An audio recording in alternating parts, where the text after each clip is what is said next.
लोग यहाँ पे आए हम लोगों को सुनने के लिए।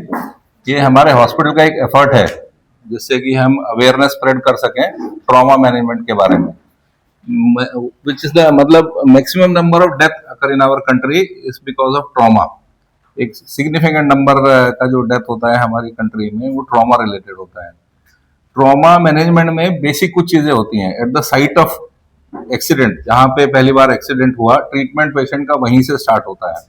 हमको आइडियल फर्स्ट एड केयर देना चाहिए। उसके बाद में प्री हॉस्पिटल केयर होता है। प्री हॉस्पिटल केयर में इन्वॉल्व होता है कि पेशेंट को हमने पहले तो आइडेंटिफाई करना है, जो हॉस्पिटल एक्सीडेंट साइट पे जो ट्रीटमेंट मिल रहा है, कि पेशेंट को कहाँ चोट लगी है और कौन से भाग को प्रायोरिटी देनी है। जैसा कि हम लोग डिस्कस करते हैं बाकी फोरम में भी, अगर कुछ हम फ्रैक्चर आइडेंटिफाई कर लेते हैं तो उसको स्प्लिंटेज करना बहुत जरूरी है। स्प्लिंट कर देना है उसको।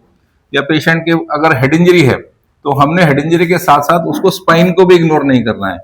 तो हेड इंजरी कभी कभी आपके पास में टाइम होता है बचाने के लिए, लेकिन अगर स्पाइनल कॉर्ड का इंजरी हुआ, उसको टाइमली हमने मैनेज नहीं किया तो बहुत खतरनाक रिजल्ट होते हैं उसके। बाकी हमारा हॉस्पिटल, जैसे आपको बताया मैंने, अवेयरनेस स्प्रेड करने के लिए सब जगहों पे कैंप लगा रहा है। यहाँ भी कैंप लगाया है। ट्रॉमा में एक और चीज होती है golden hour, first 60 minutes. Patient को अगर पहले 60 मिनट में अच्छा ट्रीटमेंट मिल जाए तो उसकी रिकवरी बहुत अच्छी होती है। उसमें क्या रहता है, फर्स्ट एड देने के टाइम पे पेशेंट को अच्छी तरीके से शिफ्ट करना, एम्बुलेंस में शिफ्ट करना। आइडियल तो एम्बुलेंस में शिफ्ट करना रहता है, क्योंकि उसको वहाँ ऑक्सीजन सपोर्ट या फ्लूइड सपोर्ट भी मिल सकती है और टेक्निकली क्वालिफाइड लोग होते हैं। बाकी और कुछ। नमस्कार, मैं डॉक्टर रोहित अग्रवाल, यूरोलॉजिस्ट, एनआरच। बेसिकली ट्रॉमा मैनेजमेंट यूरोलॉजी तो इतना जरूरत नहीं पड़ता है। बेसिकली कोई भी पेशेंट को अगर रोड ट्रैफिक एक्सीडेंट या कुछ भी हो जाए तो अल्टीमेटली जब वो हॉस्पिटल में आता है तो अगर उसको वॉमिटिंग वगैरह हो रहा है या पेट में दर्द वगैरह हो रहा है तो यूजली एक फास्ट करके फोकस्ड अब्डोमिनल अल्ट्रासाउंड करा के देख लेते हैं कि इंट्रा अब्डोमिनल ऑर्गन्स में कहीं पे चोट लगा है कि नहीं। और उसी हिसाब से अगर अल्ट्रासाउंड में कुछ ट्रॉमा है वगैरह तो इंस्टेंटली आईवी फ्लूइड और ब्लड वगैरह देके पेशेंट को इनिशियली मैनेज करके और डेफिनेटिव सर्जरी बाद में करते हैं।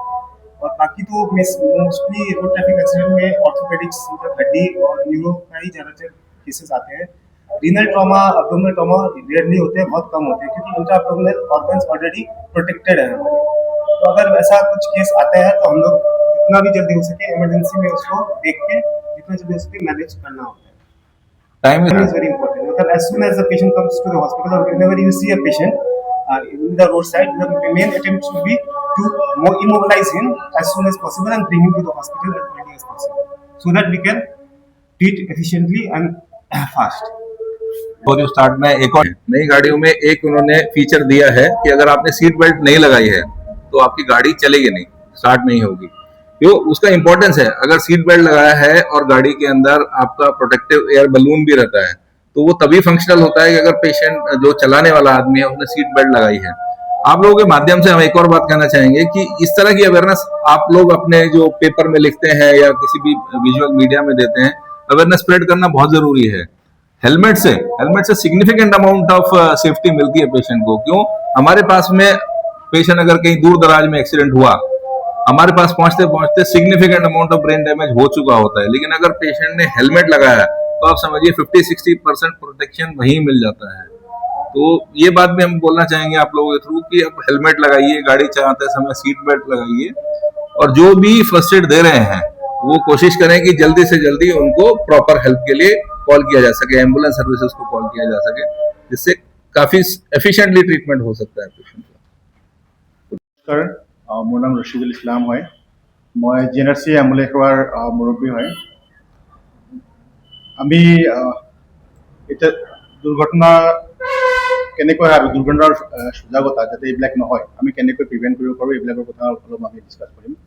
আমাৰ GNRC হস্পিটেলে 38 ইয়াৰ্ছ ৰানিং, আমি এতিয়ালৈকে আমাৰ GNRC হস্পিটেলে 93,000 এনেকুৱা RTA কেছৰ ট্ৰাফিক এক্সিডেণ্ট পেচেণ্টক ট্ৰিটমেণ্ট কৰিছে। তাৰে বহুত পেচেণ্ট ভাল, মেক্সিমাম পেচেণ্টে ভাল হৈ ঘৰত গুচি গৈছে। একচুৱেলি ট্ৰমা কি হয়, একচুৱেলি ইমাৰ্জেঞ্চি কি হয়, আমি ইমাৰ্জেঞ্চি বুজিলে আমি কি বুজি পাওঁ? একচুৱেলি ইমাৰ্জেঞ্চি হৈছে এনেকুৱা, কোনোবা এজন মানুহ এক্সিডেণ্ট হৈ হঠাতে বহুত বেছিকৈ ক্ৰিটিকেল বা চিৰিয়াছ হৈ গ'ল, আমি যদি সময়মতে এই মানুহজনক এখন ভাল হস্পিটেললৈ এডমিশ্যন কৰাব নোৱাৰোঁ বা ট্ৰিটমেণ্ট কৰাব নোৱাৰোঁ, মানুহজনৰ দুটা অসুবিধা হয় সদায়। এটা হৈছে হয় মানুহজন ঢুকাই যাব, ৰাস্তাতে ঢুকাব পাৰে, গৈ থাকোঁতে ঢুকাব পাৰে বা হস্পিটেলত গৈ ঢুকাব পাৰে। আৰু এটা কেনেবাকৈ মানুহজন যদি হস্পিটেল গৈ পালে, আমাৰ ডক্টৰহঁতে ট্ৰিটমেণ্ট কৰিলে, কৰাৰ পিছত কি হ'লে পেচেণ্টজন ভালৈ আহিলেও কোনোবা এটা অংগ কাম নকৰা হয়। এই তেনেকুৱা পেচেণ্টবিলাকক একচুৱেলি আমি চিৰিয়াছ ইমাৰ্জেঞ্চি বা এবছলেট ইমাৰ্জেঞ্চি বুলি আমি কওঁ। এই এক্সিডেণ্টবিলাক আমি কেনেকৈ প্ৰিভেণ্ট কৰিব পাৰোঁ? একচুৱেলি ট্ৰমা মানে এক্সিডেণ্ট দুই ধৰণে হয়। এটা হৈছে ভেহিকুলাৰ, মানে গাড়ীৰ পৰা হয়, যিকোনো মুভিং বস্তুৰ পৰা হ'ব পাৰে, আৰু এটা হৈছে ডমেষ্টিক, মানুহৰ ঘৰৰ পৰি যোৱা বা ফল হোৱা, এনেকুৱা ধৰণে হ'ব পাৰে। ৰোড ট্ৰাফিক এক্সিডেণ্ট মেক্সিমাম হয় আমি কিছুমান নিয়ম কানুন মানি নচলাৰ কাৰণে। এক নম্বৰ ছাৰে ক'লে যে ছিট বেল্ট, আমি ছিট বেল্ট নিপিন্ধো। ছিট বেল্ট নিপিন্ধিলে কি হয়, হঠাতে গাড়ীখন যদি ব্ৰেক মাৰে, আমি মানুহজন ছিটিকি যাব পাৰে, তাৰ পৰা পৰি গৈ মানুহজনৰ পলিট্ৰমা হৈ যাব পাৰে, মূৰত ইঞ্জুৰি, স্পাইনত ইঞ্জুৰি, পেটত ইঞ্জুৰি, পেল্ভিক্সত ইঞ্জুৰি, চব জাগাতে আঘাত হ'ব পাৰে। ছেকেণ্ড, মানুহবিলাকে আমি যেতিয়া টু হুইলাৰ চলাওঁ তেতিয়া আমি হেলমেট নিপিন্ধো। হেলমেট নিপিন্ধিলেও ছাৰে ক'লে যে তাৰ পৰাও major trauma, severe head injury বা স্পাইনেল ইঞ্জুৰি হোৱাৰ সম্ভাৱনাটো খুবেই বেছি থাকে। 3 নম্বৰ হৈছে এলকহল, চবতকৈ ইম্পৰ্টেণ্ট হয়। আমি ড্ৰিংক এণ্ড ড্ৰাইভ, আমাৰ মানুহবিলাকে কি কৰে, মদ খাই গাড়ী চলায়। মদ খাই গাড়ী চলালে আমাৰ স্নায়ুৱে ভালকৈ কাম নকৰে, তেতিয়া মানুহজন চকুৰে ধোঁৱা কোৱা দেখা পায় আৰু ডিচিশ্যন লওঁতে ডিলে হৈ যায়, পলম হৈ যায়। তেতিয়া কি হয়, এই মানুহজন এক্সিডেণ্ট কৰাৰ সম্ভাৱনাটো বহুত বেছি হয়।